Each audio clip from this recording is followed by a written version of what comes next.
Breaking news Vikarabad జిల్లా చౌడాపూర్ మండలంలో వివాహేతర సంబంధం హత్యకు దారితీసింది. భార్య తన ప్రియుడితో కలిసి భర్తను ట్రాక్టర్తో ఢీకొట్టి ప్రమాదంగా చిత్రీకరించే ప్రయత్నం చేసింది. తొలుత రోడ్డు ప్రమాదంగా నమోదు చేసుకుని దర్యాప్తు చేసిన పోలీసులు కేవలం ఒక్క రోజులోనే ఈ కేసును ఛేదించారు.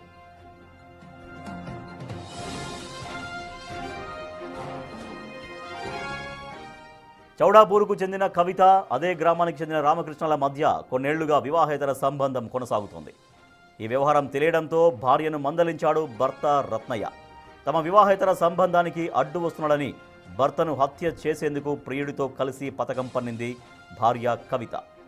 పొలం నుండి వస్తుండగా రత్తయ్య ట్రాక్టర్తో ఢీకొట్టి ప్రమాదంగా చిత్రీకరించే ప్రయత్నం చేశాడు ప్రియుడు రామకృష్ణ. తీవ్ర గాయాలతో అక్కడికక్కడే మృతి చెందాడు రత్నయ్య. మొదట ప్రమాదంగా భావించిన పోలీసులు మృతుడి సోదరుడు ఫిర్యాదుతో కేసు నమోదు చేసి దర్యాప్తు చేపట్టారు.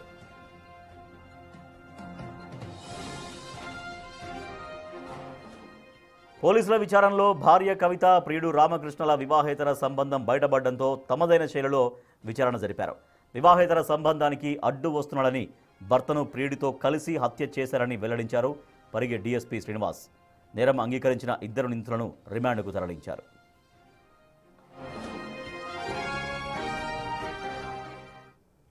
కవిత అనే ఆమె కంప్లైంట్ ఇచ్చింది. దాని సారాంశం ఏమంటే, ఆ భర్త రత్నయ్య ఉదయాన్నే 5:30 గంటలకు పొలం వద్దకు పాల కోసం వెళ్తున్న క్రమంలో ఏదో గుర్తులేని వాహనం గుద్దడం వల్ల అతను చనిపోయినట్టుగా మాకు కంప్లైంట్ వచ్చింది. దాని మీద మేము కేసు నమోదు చేసుకొని విచారణ చేయడం జరిగింది. ఇందులో విచారిస్తే గతంలో ఈ రత్నయ్య భార్య అయిన కవితకు రామకృష్ణ అనే అతనికి ఇద్దరికి అక్రమ సంబంధం ఉంది. ఈ అక్రమ సంబంధ విషయం తెలిసి భార్యను అతను మందలించినట్టు, ఈ విషయాల విచారణ వెళ్ళలో భాగంగా ఈ రామకృష్ణ ట్రాక్టర్తో గుద్ది చంపినట్టుగా మాకు విచారణలో తెలిసింది.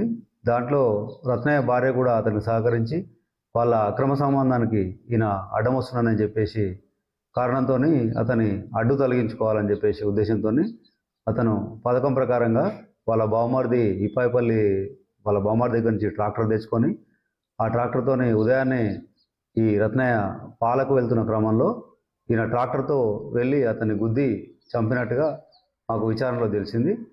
కవిత అనే ఆమె కంప్లైంట్